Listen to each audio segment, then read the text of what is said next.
This is Optimal Health Daily, episode 1722. Fitness versus Diet. Which should you focus on first? By Emma Hogan with lesmills.com. And I'm your host and narrator, Dr. Neil Malik. Hey there, happy middle of the week Wednesday, and welcome back to Optimal Health Daily, where I read to you from popular health and fitness blogs to help you optimize your health, and always with a bit of my commentary at the end. Now today is Wednesday.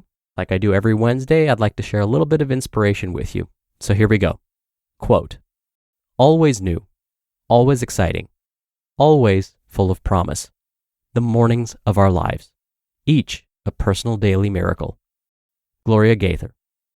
All right, and with that, now that we're in the right frame of mind, let's get right to today's post and start optimizing your life.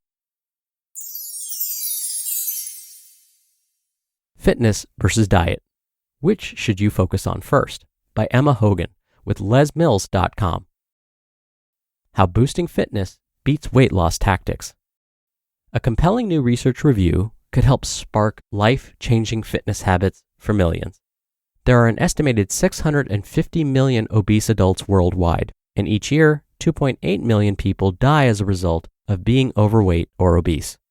For many, a focus on weight loss may seem the most obvious way, and potentially the only way, to curb obesity-related health issues. But it's not necessarily the best solution. This new study shows that when it comes to living a longer, healthier life, increasing physical activity beats weight loss tactics hands down. After researchers analyzed hundreds of past studies involving data from tens of thousands of men and women, they found that you can cut the likelihood of heart disease or premature death more significantly by improving fitness, not dropping weight. This suggests you can be healthy at any weight, if you're active. We're not necessarily against weight loss. We just think it shouldn't be the primary criterion for judging the success of a lifestyle intervention program. This is according to study co-author Glenn Gesser of the College of Health Solutions at Arizona State University. He goes on to say, quote, we would like people to know that fat can be fit, and that fit and healthy bodies come in all shapes and sizes, end quote. In the research paper, the experts acknowledge that using weight loss strategies can be beneficial, but they can also contribute further to health issues. A focus on weight reduction commonly results in yo-yo dieting, which is referred to as weight cycling, and this is linked to muscle loss, fatty liver disease, and diabetes.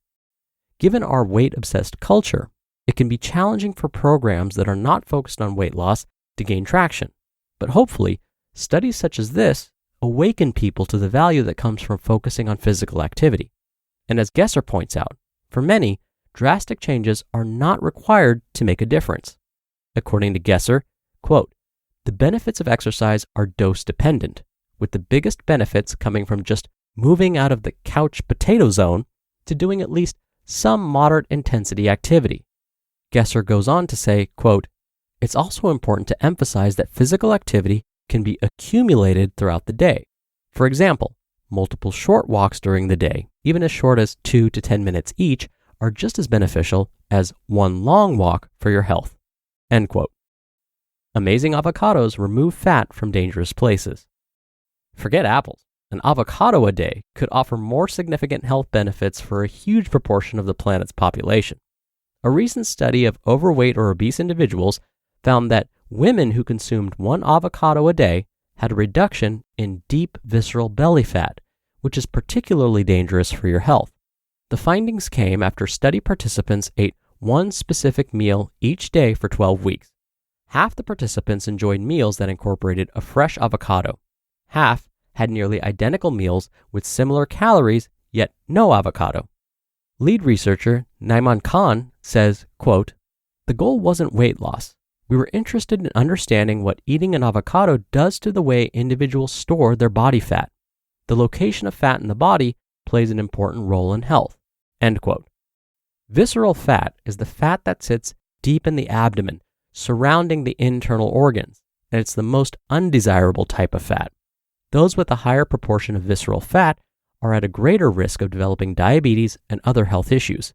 Interestingly, this study, which was published in the Journal of Nutrition, was funded by the Haas Avocado Board. How whole grains can help your waistline.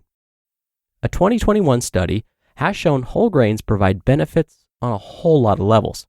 Examining data spanning multiple decades, researchers found that middle-aged adults who ate at least 3 servings of whole grains a day had smaller increases in waist size, blood pressure, and blood sugar levels over time compared to those who ate less than half a serving per day. The study showed that with each 4-year interval, the waist size increased by an average of 1 inch for those who had a low intake of grains, but only half an inch for those who had a high intake. And the average increase in blood sugar levels and systolic blood pressure was greater in low intake participants compared to high intake participants. According to the researchers, these health benefits are likely due to the dietary fiber found in whole grains having a satiating effect. They say the magnesium, potassium, and antioxidants may also contribute to lowering blood pressure, and soluble fiber in particular may have a beneficial effect on post-meal blood sugar spikes. An example of one whole grain serving is a slice of whole grain bread, a half cup of rolled oat cereal, or a half cup of brown rice. Quote, "The average American consumes about 5 servings of refined grains daily, much more than is recommended, so it's important to think about ways to replace refined grains with whole grains throughout your day." This was according to study author Nicola McCown. Quote, "For example, you might consider a bowl of whole grain cereal instead of a white flour bagel for breakfast, and replacing refined grain snacks, entrees, and side dishes with whole grain options. Small, incremental changes in your diet to increase whole grain intake will make a difference over time." You just listened to the post titled, "Fitness versus Diet. Which should you focus on first?" by Emma Hogan with lesmills.com. Is hiring challenging? Yes. Do you love a challenge? Also yes. You need a hiring partner that can help you rise to the challenge. You need Indeed. Indeed is the hiring platform where you can attract, interview, and hire all in one place. The right candidate is doing everything they can to find you, and if you use Indeed, you can be sure you're doing everything you can to find them too. I love that Indeed makes hiring all in one place so easy. Candidates you invite to apply through Instant Match are 3 times more likely to apply to your job than candidates who only see it in search, according to US Indeed data. Start hiring now with a $75 sponsored job credit to upgrade your job post at Indeed.com/health. Offer good for a limited time. Claim your $75 credit now at Indeed.com/health. Indeed.com/health. Terms and conditions apply. Paper qualified applicant not available for all users. Need to hire? You need Indeed. Dr. Neal here for my commentary. I'm a big believer in the importance of getting enough dietary fiber each day. The recommendation for most healthy adults is to consume 25 to 35 grams of dietary fiber each day.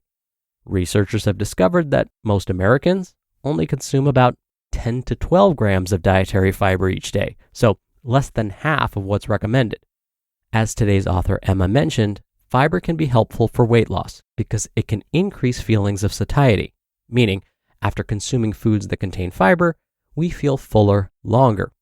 In fact, one of the first research studies I ever performed and published looked at whether increasing dietary fiber helped with weight loss. And sure enough, after following people for 1 year, we found that increasing fiber helped people lose weight.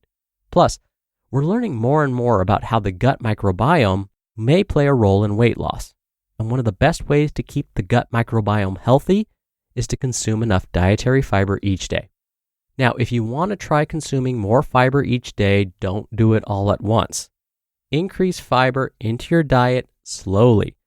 Some relatively easy ways to get more fiber into your diet is to snack on berries, include beans as a side dish or as part of a recipe, and when shopping for packaged pastas, cereals, rice, and so on, look at the nutrition facts label.